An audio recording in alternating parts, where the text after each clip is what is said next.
Liebe Zuschauerinnen, liebe Zuschauer. Dear viewers, dear listeners, a warm welcome to our program of today. It is a reading from the great work of Revelation.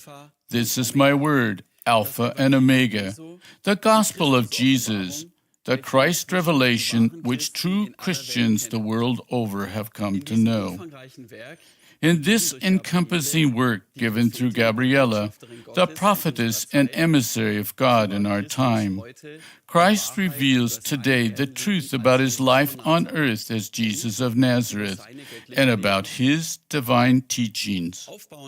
Based on an extra-biblical gospel, Christ explains, corrects, and deepens much of what was consciously or unconsciously wrongly passed on, hidden or falsified over the years after his time on earth, especially concerning his teaching on the love for God and neighbor, which holds true not only for us human beings, but for all life forms, which includes the plants, animals, and minerals. We now read from the great revelation of Christ, This is my word, in chapter 28 with the title, Jesus frees the animals. Im Evangelium Jesu wird folgende Begebenheit In the Gospel of Jesus, the following occurrence from the life of Jesus of Nazareth is described. bei Tiberias. And it happened one day, after Jesus had finished his speaking, that in a place near Tiberias, where there are 7 wells, a young man brought him live rabbits and doves, that he might consume them with his disciples. And Jesus looked at the young man lovingly and said to him, "You have a good heart, and God will enlighten you.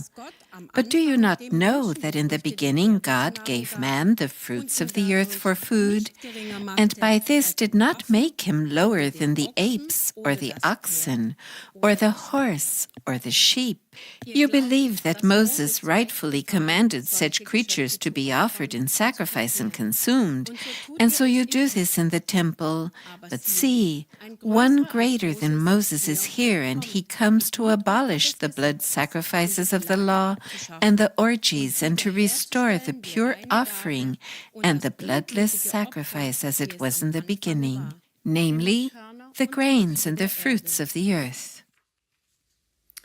Christ explains, corrects, and deepens the word. I came into this world as Jesus of Nazareth in order to bear witness of God, my Father, and of all that God created. Out of the first fall thought, wanting to be like God, emerged the fall. The fall beings, and with them all the children of God who let themselves be led astray by the enticements and promises, receive parts of spiritual suns and spiritual planets from the kind hands of the Eternal, who loves all his children and sees them eternally in himself as pure beings. These parts of spiritual suns and planets fell with the fall beings and gradually became matter. Over the infinite periods of time of the descent from the fine material to the ever coarser condensation, they also contain spiritual kingdoms of minerals, plants, and animals, which went through the same process of development into matter. This means that the light decreased in the spiritual forms more and more. As it decreased, the spiritual bodies of the children of God became smaller. They contracted more and more into themselves. At the same time, the human being gradually took form, the outer shell, which then enclosed the light pore and reduced spiritual body. Know that the spiritual body consists of spiritual particles. In them are the spiritual atoms, in which the forces of the spiritual natures and attributes of God are stored. As the light decreased, many particles began to encase themselves in each other, in that one particle took another into itself. Christ continues to reveal the following: the negative sensations, thoughts, and actions of the fall children and of those whom they led astray, thus caused the transformation of the cosmic energies from fine material to coarse material. The more the fall beings and those they led astray turned away from God through their negative thoughts, wishes, and actions, the more the condensation increased, so that the fine material body became even smaller, and the coarse material one became even denser. Thus the fall caused a kind of mutation. A part of the pure spiritual forces of the body transformed into low vibrating energies, out of which the human body then gradually emerged. In the course of these periods of time, the spirit body and the human body became a bearer of spiritual energy for the human organism. The contracted, that is, encased spirit body remained in the shell, man, and is the transformer of the life force for the human being. Thus, without this spiritual body, the soul, the human being cannot live. The mineral and plant kingdoms of this earth receive their life force from the primordial power, the All-Spirit, through the spiritual part planet in the earth, which is enclosed by matter, the earth. The animals of the earth, which also emerged in the course of the condensation, were and are contributing to the balance of energies in nature. Some animal species which do not yet have a part soul also receive their life force from the spiritual part planet in the earth. Animal species which already have part souls, that is, potentiated spiritual particles, are vivified directly by the primordial power without the intermediate function of the spiritual part planet in the earth. God the Eternal gave everything to his human children, the earth with its plants, fruits, seeds, and sources of water, so that they could also nourish their physical body. The first human beings subsisted on plants, fruits, and seeds, and drank spring water. The animals were their friends and helpers. During this process of development, procreation for human bodies emerged. Christ continues to explain, correct, and deepen the Word. In the course of time, the human race became more and more brutish. Desires, the wanting to possess, to be, and to have grew. And with this, lust and cravings also grew. The human beings transformed the gifts of God with an increasingly undue amount of effort in their preparation, and thus increased their cravings and the gratification thereof. Men began to desire the woman and took several women. The lusts of the flesh for the woman's body increased. More and more the lusting of the senses and their gratification took precedence over the begetting of a child. As the lusting of the senses increased, man's craving also turned toward the animals. It was hunted and slaughtered, and its flesh prepared and consumed. Man then behaved like a cannibal. The animals became the enemies of man, because they were hunted and thus frightened by man. Through all this, the human race fell away from God more and more. Men then considered the gifts of God, not only the plants and the animals, but also the earth and their fellow men, as their property. They were no longer brothers and sisters among each other, but subjugated their equals and called them their slaves. They made them work like animals under the yoke and in servitude, and even traded them as goods. In this way, the domineering man emerged. Christ further explains, the domineering men divided the earth into plots, which they considered their own and confined themselves in mine and thine. The one who did not misappropriate any piece of the great cake, earth, or owned just a tiny piece of land, was the vassal, the maid or the slave of the master. The latter made his fellow men work for him and exploited people and animals, that is, his slaves. Many of the slaves fell dead from exhaustion. Their lives were of no value to the domineering man, unless it was a female slave whom he took to gratify his sensual desires and held captive like a bird in a cage. The domineering man robbed his brothers and sisters by withholding a part of the earth from them. Later, the earth was divided into countries and borders came into being. As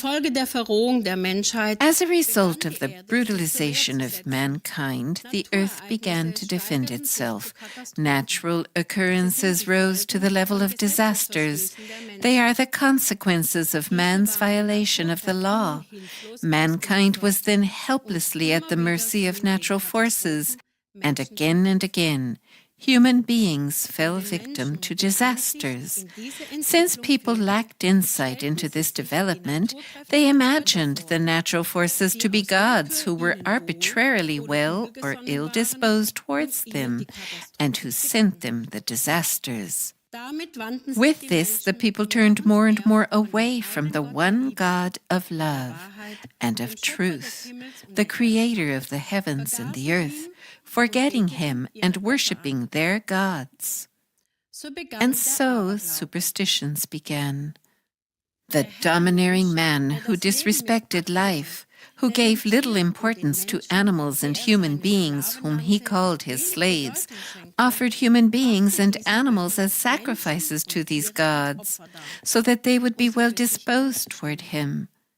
Recognize, all of this is an outrage and a sin against mankind and the nature kingdoms, and against God, the law of life.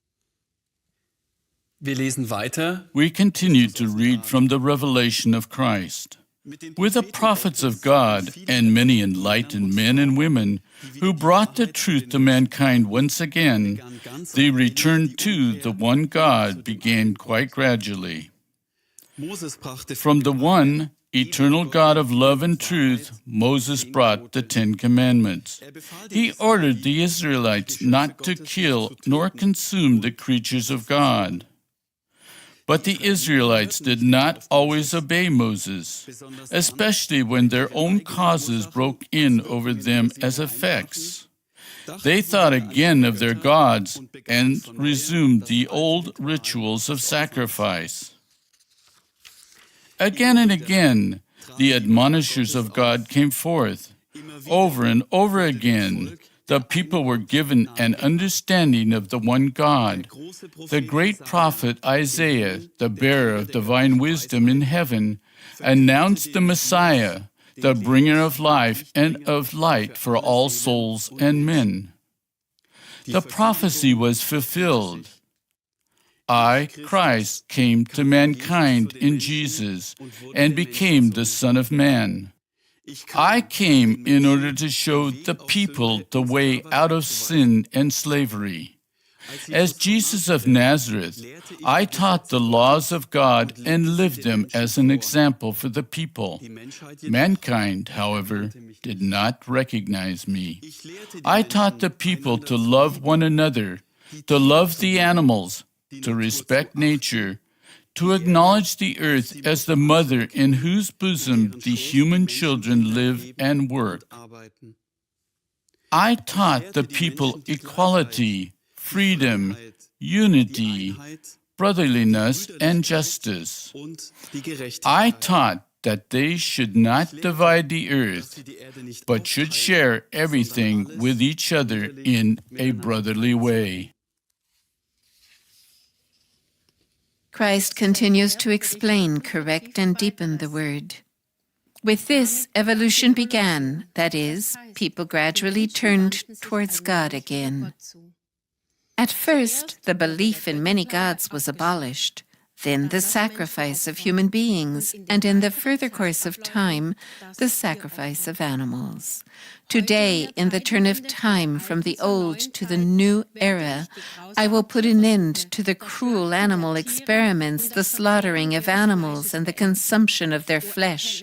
Oh, recognize it is a time of evolution, the overturn of the old, so that spirituality may come forth. Oh, grasp that I came as Jesus of Nazareth. I interpreted the laws for the people and also set an example of a life in the law of God for the people. On Golgotha, I became the Redeemer of all souls and human beings. Your Redeemer is now also your leader into the new era, into the time of Christ, who I am. More and more people are turning away from the slaughter and consumption of animals. More and more people see the earth as a whole, as their nourisher, as a part of their life. They nourish themselves with what the earth gives them and prepare it in a lawful way, too. In the course of generations, the human race, which knows the laws of God, which keeps them and nourishes itself accordingly, will quite gradually emerge. I am come as Jesus of Nazareth to teach the laws and live them as an example, and in this way also to abolish the blood sacrifices and the consumption of animals and to do away with revelries. I am come to create a new human race which fulfills the will of the Eternal Father, who is the one God from eternity to eternity. In the Gospel of Jesus is described how Jesus of Nazareth continued to teach the people. You should eat of what you offer to God in purity, but you should not eat of what you do not offer in purity. For the hour will come when your bloody sacrifices and feast will cease, and you will adore God with holy veneration and pure offerings. Christ explains, corrects, and deepens the word. He speaks. The one who is pure in heart lives from what the earth gives him. He thanks and honors God in everything. He also offers up his food to God out of a pure heart. He partakes only of that nourishment which God gives him through the Mother Earth. The pure one recognizes the pure and lives in and with it. The impure one knows only the impure, and in this way creates further filth and lives in it. My coming has been revealed. Prepare in yourselves the path for me, the Christ of God, for the kingdom of God from which I come is within you. Prepare yourselves for my coming and examine your life day by day, whether it is in the will of God. If you recognize that your sensations, thoughts, words, and actions are not in conformity with the will of God, change them immediately. You should observe this when you eat and drink too. You should gratefully accept the gifts from God and eat that food which is in keeping with the divine law. Dedicate your pure heart to God, so that you may be the consecrated ones of life, who keep the laws of God. The hour is drawing near when everyone will have to answer for what is done to human beings, to nature, and to animals. The new era is dawning, in which the bloody sacrifices and animal experiments will cease, and the slaughter and consumption of animals too, for these are the second neighbors of man. The earth is cleansing itself from all that is base. All that is unlawful is being replaced by the higher life, in which the will of God will be fulfilled more and more. People of the new era will not just worship God, but will keep his laws. We continue to read in the Gospel of Jesus, in which Jesus closed what he said with the following words: "Therefore let the creatures go free, that they may rejoice in God and bring no guilt to man." And the young man set them free, and Jesus tore apart their cages and their fetters. But see, they were afraid to be taken captive once more and did not want to leave him. But he spoke to them and sent them away. And they obeyed his words and departed full of joy. Dear viewers, dear listeners, with this, we come to the end of our reading from the great work of Revelation. This is my word, Alpha and Omega, the gospel of Jesus, the Christ revelation which true Christians the world over have come to know. In this book, we can learn a lot of what Jesus of Nazareth really taught and what significance his life on earth has for us human beings. For today, we want to take our leave of you and wish all of us that we may learn to meet the animals, plants, and all forms of life with respect and love more and more, leaving them their freedom. Und ihnen ihre Freiheit zu lassen. We wish you all the best. Goodbye and greetings in God.